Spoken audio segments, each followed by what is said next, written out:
What's up, everybody? Welcome back to the channel. Of course, in today's video, we're going to be reviewing this week's Premier League results. Of course, we will be touching on the Champions League fixtures that will be happening. In fact, tomorrow, Champions League is back tomorrow.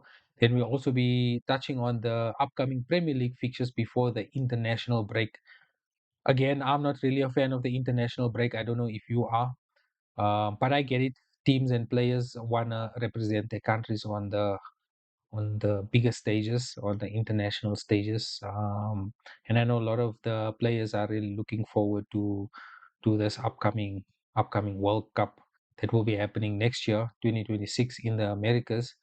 Our national team, Bafana, qualified for the World Cup first time in a very long time. The last time we played in a World Cup, I think it was in 2010. We qualified basically because we were the host nation of the World Cup. So this time around, we actually qualified based off of performance. So big ups to the boys. I know that there was a sticky time for Bafana when we were got deducted dead points for fielding a player that wasn't supposed to be fielded.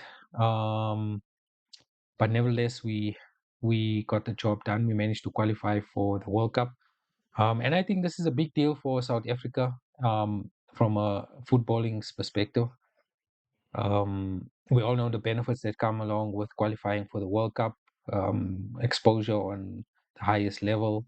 Players get exposure on the highest level as well, and not to mention the financial aspect to it, the financial gains. So really good for South Africa to qualify for the World Cup this time around. Interesting to see how they will be performing this time around. I really hope that we can at least get out of the group stages of the World Cup. Um, but I don't have really too too much or too high expectations for our national team. I just want to see them compete on the highest level and actually see the quality of our players and our team coaching tactics and so on. So yeah, I'm really looking forward to the World Cup. Let me know who you will be supporting for the World Cup, and who do you think will win the World Cup this time? Will it be Argentina again, or will there be new teams, a team that never won it before, or a team that never won it in a long time? Um, I'm thinking maybe Spain. Spain really look good. Of course, they won the Euros not so long ago, so they are hot favorites to win the World Cup. Um, so yeah, let me know in the comment section who do you think will win. Do you think Portugal and Ronaldo will finally win the World Cup this time around? It's interesting to see.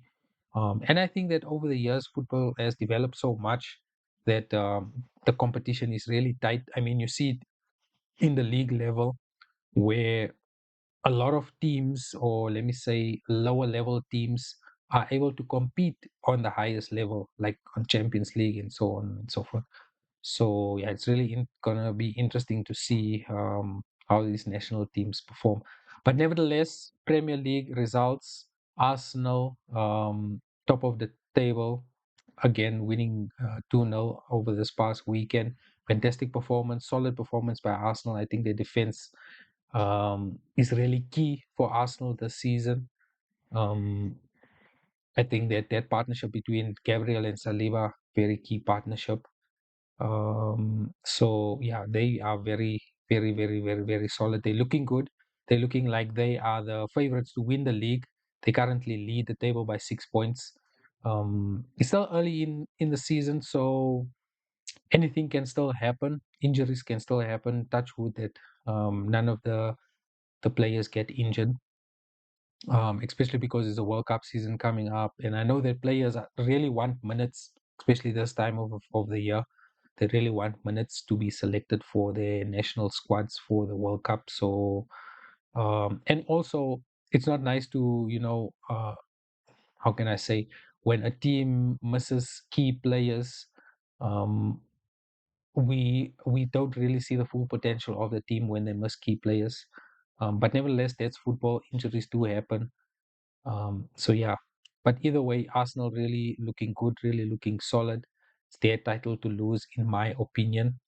I don't think that Oh well, let me say I'll be really surprised if I get it over the line this time around. Normally towards the business end of the season, they really struggle, but hopefully this time they can get it over the line. In my opinion, I hope not. I still think that Manchester City will win the league. It's going to be a close one, very, very, very close one. I think that teams like Liverpool, Manchester City, um, as well as Arsenal, Chelsea could have a say in this title race. I know that Chelsea are not too far off. And also, if you look at the table right now at this point in time, I mean, the points gaps is not even that much. The biggest points gap is only 6 points, and that's between Arsenal first and Manchester City second. The rest of the team, right down to the mid table, it's just a point or two, 3 points difference. So anything can happen, anything can swing in the balance of the teams. I mean, even look at Liverpool. Liverpool lost 4 games in a row. They just won one game this past weekend, and they're sitting third on the league. So the points gap on the table is not even that big. I think that we'll really see the league take shape or the table take shape come come the mid or the halfway point, come Christmas, come December time.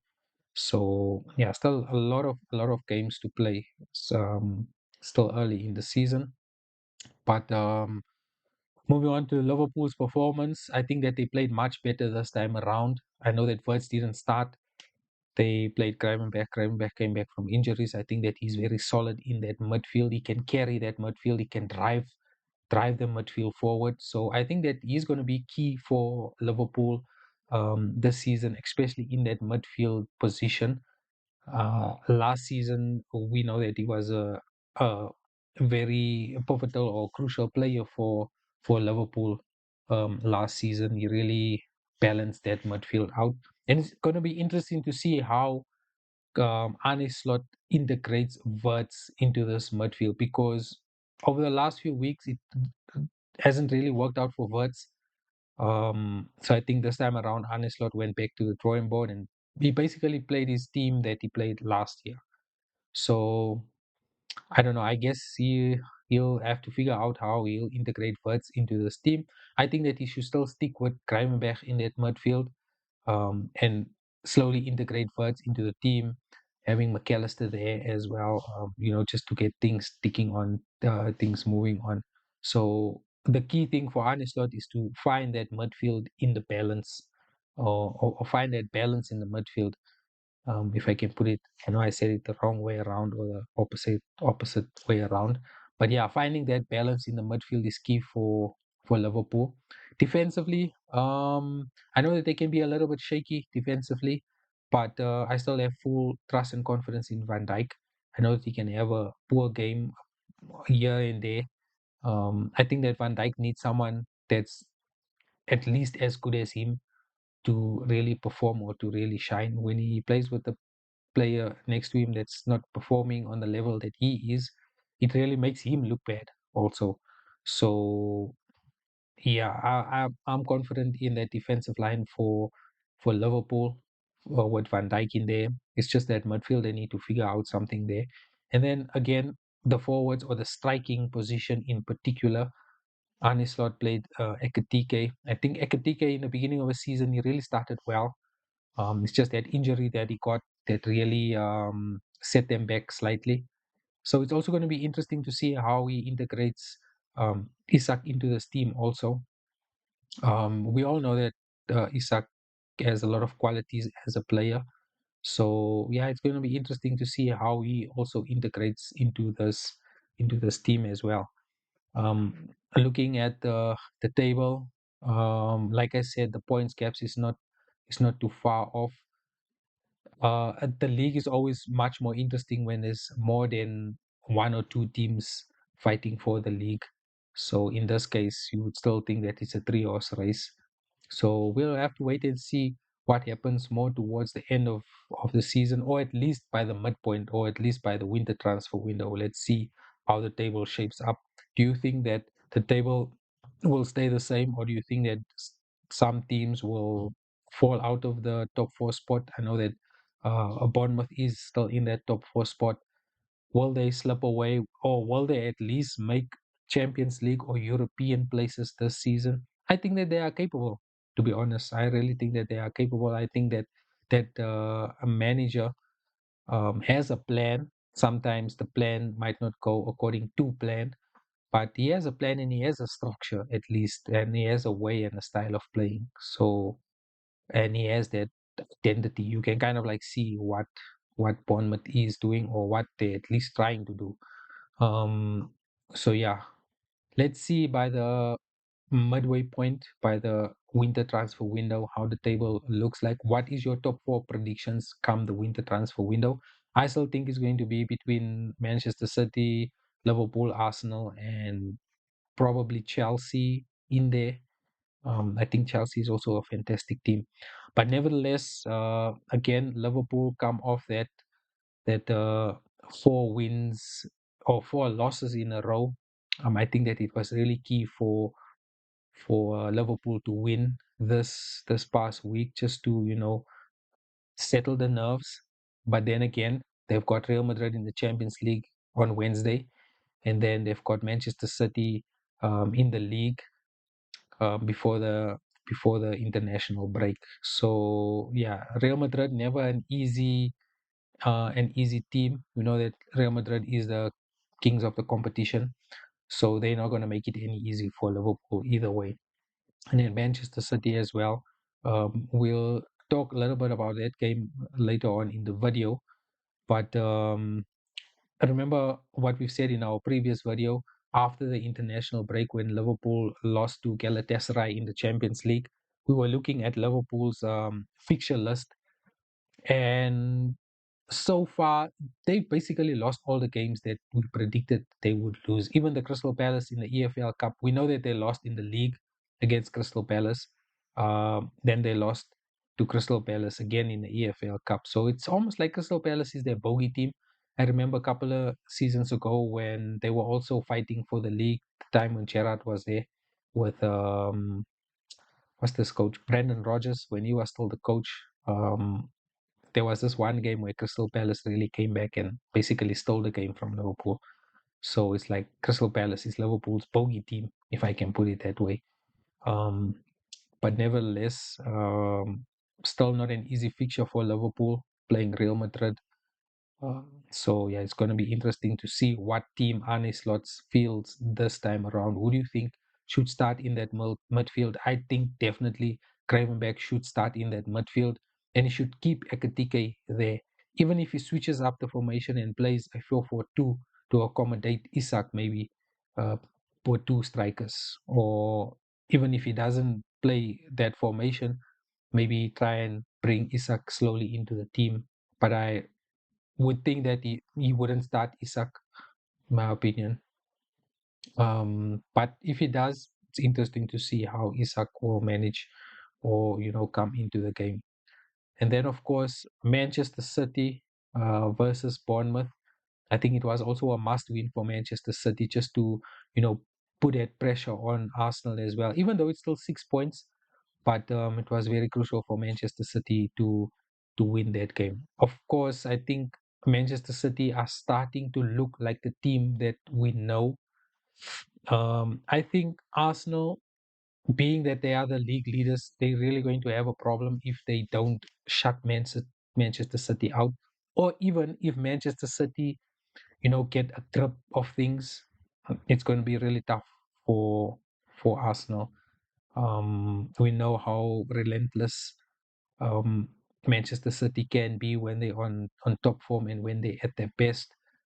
I mean, you've seen Haaland. Haaland is basically carrying the team right now with the goals. So I think he has the most goals in the team so far, which is also a little bit of a concern. Are they heavily reliant or dependent on Haaland? It's interesting, or it's going to be interesting to see how Manchester City can cope without Haaland. We've seen when they played in the cup games earlier in the week, Haaland never played the game, so they managed to get things over the line without Haaland.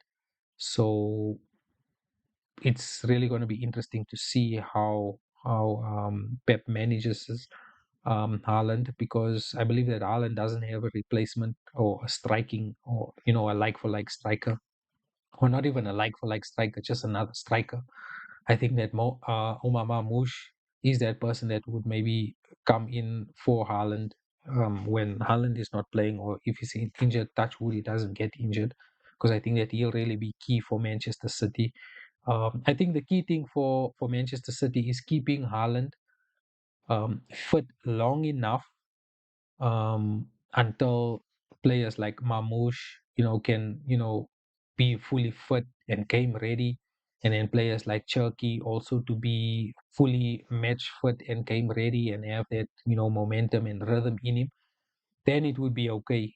But at the moment, there's still some key players missing for Manchester City. That Kovacic is still injured or hasn't played for some time. Mamouche only played in the cup games, so he's still trying to slowly be integrated in the team. Rodri is still an ongoing case, also injured.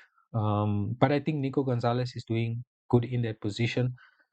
We've also got Savinho still trying to find his feet. I know that he's still a young player, and he has a bright future ahead of him. And also, we can kind of like see what he can contribute. It's just that his end results is not yet there, and he'll only get that with a lot of game time.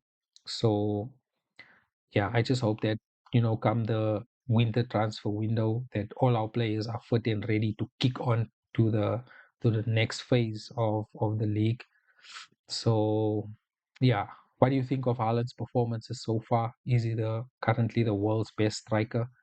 Um, to me, in my opinion, I think it's between him and Kane. Kane is also doing very well in the Bundesliga. Um, but Kane is a bit more seasoned, so and is playing in would say a much more mature team other than Manchester City. There was a lot of new players that came in: Mamouche, Cherky, Reinders. Um, so yeah, it's still a fairly new team. Kuzanov also in the team as well. Um, so yeah, it's going to be interesting to see how Erling Haaland performs this time around, this season, especially with the World Cup coming up. I'm not sure if their team qualified, or are they on the verge of qualifying. I actually have to look at it. Or let me know in the comment section, did Norway qualify already? Or how's it looking on Norway's side? Are they going to qualify? Are they close to qualifying? I really hope that they do qualify, because these huge international stages is really key for players, when coming to these or getting to these individual awards like your Ballon d'Ors and so on and so forth, especially because it's World Cup season. I mean, we've seen the season when, I mean, how many was it? 3 years ago when Lionel Messi won the last Ballon d'Or. I mean, yes, Lionel Messi had a fantastic year that year, and not to dwell too much on the past, but just because he won the World Cup, in my opinion, that he won that Ballon d'Or, they might as well have just given him the World Cup with the Ballon d'Or, because that basically told me that as long as Messi won the World Cup, there's nothing that no one can do. Messi's winning the Ballon d'Or, because I mean, how can you be Premier League top goal scorer, Premier League Player of the Season, Champions League top goal scorer, UEFA Men's Player of the Season, top goal scorer as well, winning a treble? Um, that's quite a lot. That's actually quite a lot. And if it was based on what players won, then Julian Alvarez should have been the person that would have won the Ballon d'Or, you would think. But nevertheless, that's all in the past. Erling Haaland really having a fantastic season so far. Machine, robot. You've seen the celebration at robot celebration. He's a cyborg, in my opinion.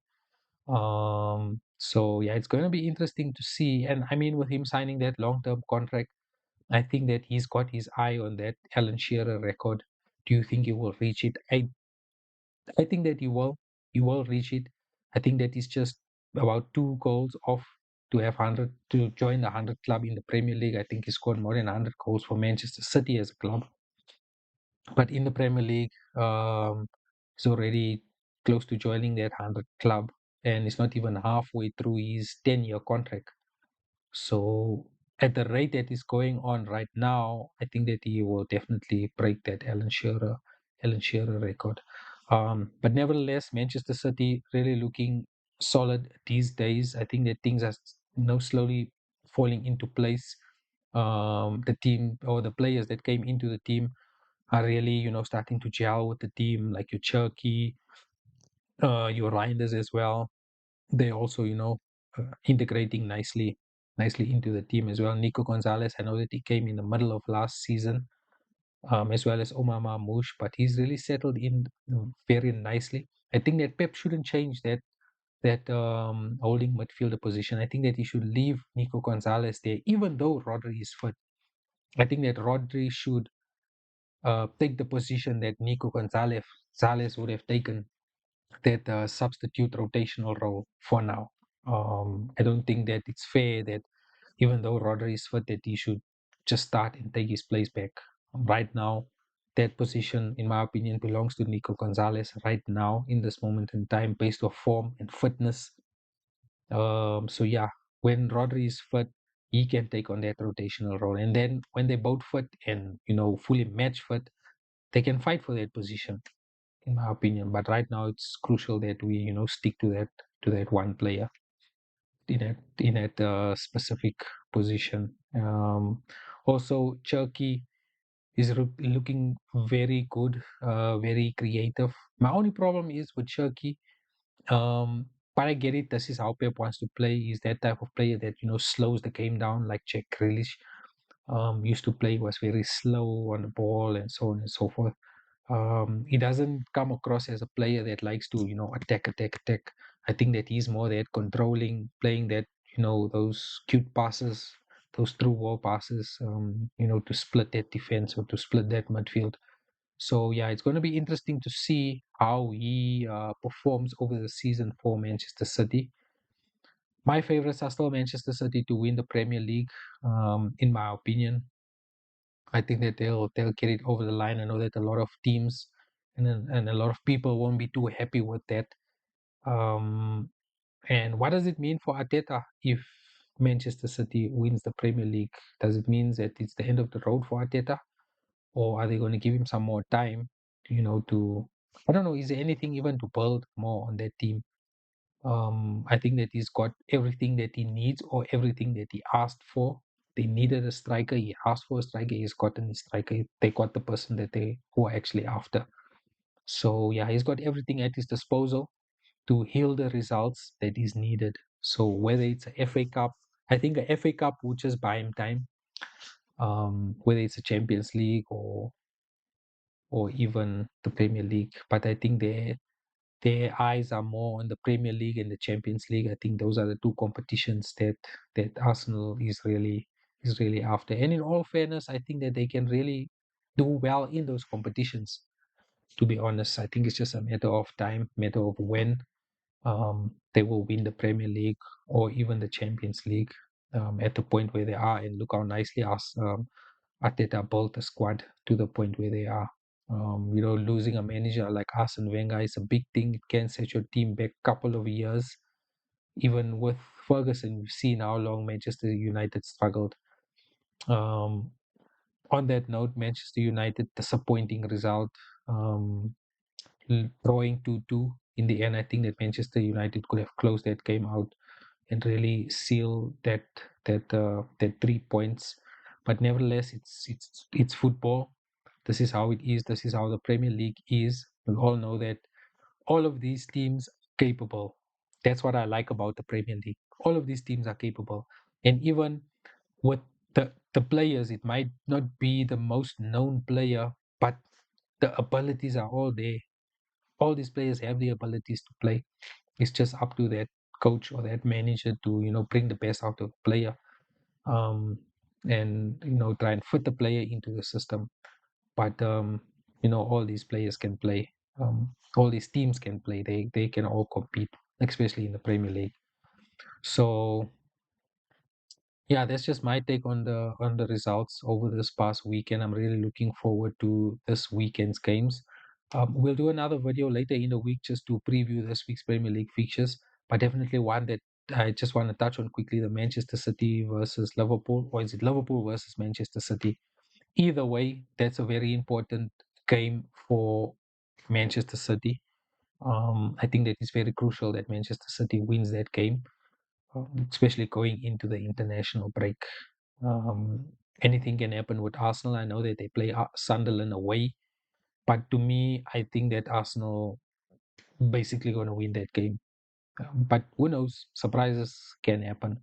I was just a little bit disappointed with that game last week away at Villa. I think that Manchester City could have gotten something out of that game, or should have at least won the game, just to close that gap and to put that further pressure on Arsenal.